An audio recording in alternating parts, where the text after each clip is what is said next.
140 navires par jour. C'est le nombre de bateaux qui traversaient normalement le détroit d'Ormuz chaque jour avant cette guerre. 140 navires chargés de pétrole, de gaz naturel liquéfié, de matières premières qui alimentaient les économies du monde entier. Et aujourd'hui, dans les premières 24 heures de la trêve, selon Reuters, un seul pétrolier et 5 vraquiers ont réussi à passer. Un seul, sur 140. Et Donald Trump, furieux, a posté sur les réseaux sociaux que l'Iran faisait un très mauvais travail pour permettre au pétrole de passer. Mais ce que Trump a oublié de dire, c'est pourquoi l'Iran maintient ce contrôle. Et la réponse à cette question change tout. Bienvenue. Ce que vous allez comprendre aujourd'hui est peut-être la clé de toute cette crise. Parce que le détroit d'Ormuz n'est pas simplement une voie maritime. C'est le levier le plus puissant que l'Iran ait jamais tenu entre ses mains dans toute son histoire moderne. C'est la clé qui ouvre ou ferme 20% du pétrole mondial. C'est l'arme économique que Washington redoute plus que n'importe quelle frappe militaire. Et l'Iran, avec une précision et une intelligence stratégique remarquables, l'utilise exactement comme il se doit. Pas pour provoquer, pas pour détruire, pour négocier, pour imposer, pour gagner. Voilà ce que nous allons décrypter ensemble.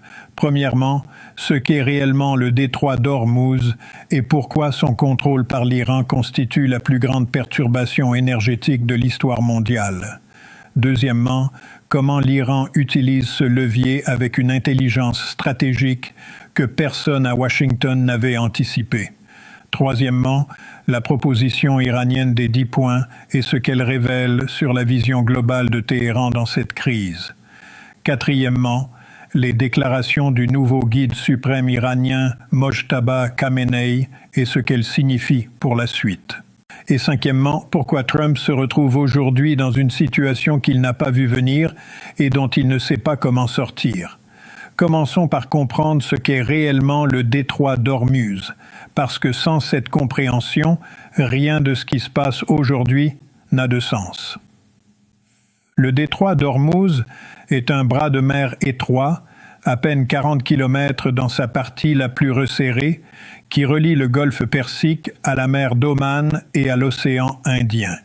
C'est par ce couloir minuscule que passe en temps normal environ 20% de tout le pétrole mondial et 20% de tout le gaz naturel liquéfié de la planète.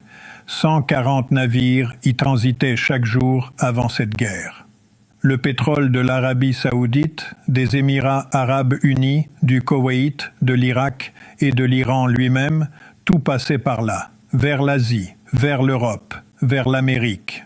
Selon les données rapportées par Wikipédia sur la crise du détroit de 2026, la restriction des expéditions de plus de 90% a représenté environ 10 millions de barils par jour de production pétrolière perturbée.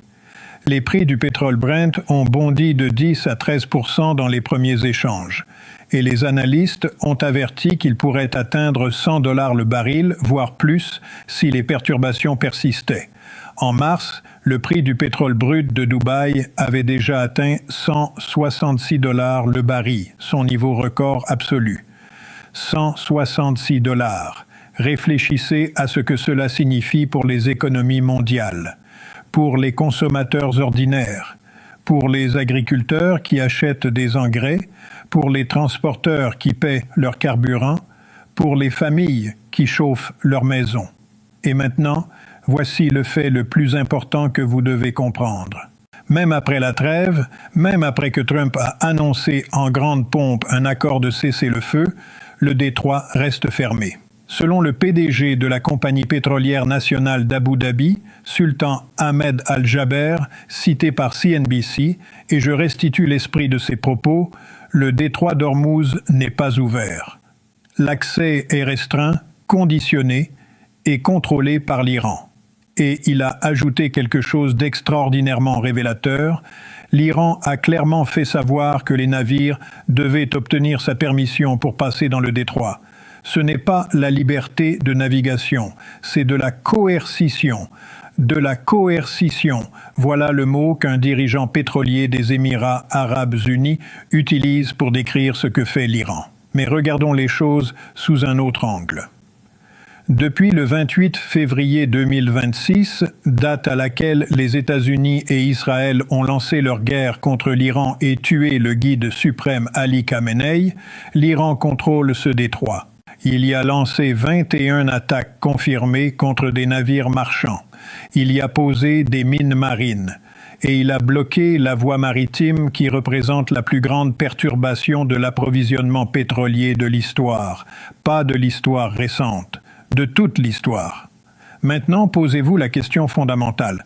Est-ce que l'Iran a fait tout cela parce qu'il est faible, ou est-ce qu'il a fait tout cela parce qu'il est suffisamment fort pour utiliser une arme économique qui met à genoux les marchés mondiaux et force les États-Unis à négocier? La réponse est évidente. Et elle explique pourquoi la position de l'Iran dans ces négociations est beaucoup plus forte que Washington ne veut bien l'admettre.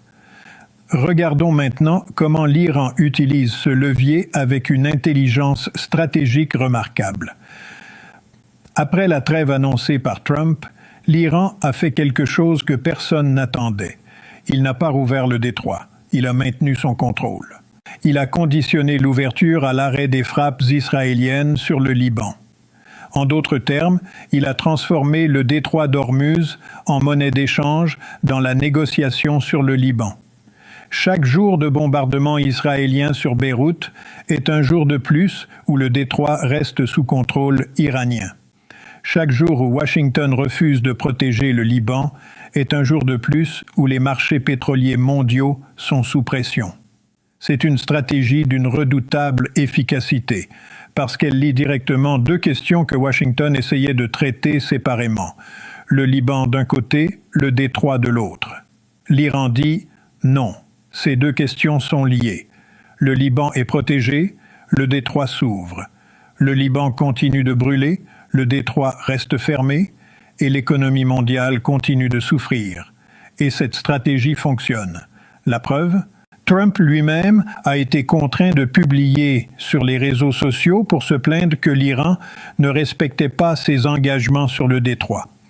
Un président américain qui se plaint publiquement sur les réseaux sociaux d'un adversaire régional, c'est la définition même de la pression.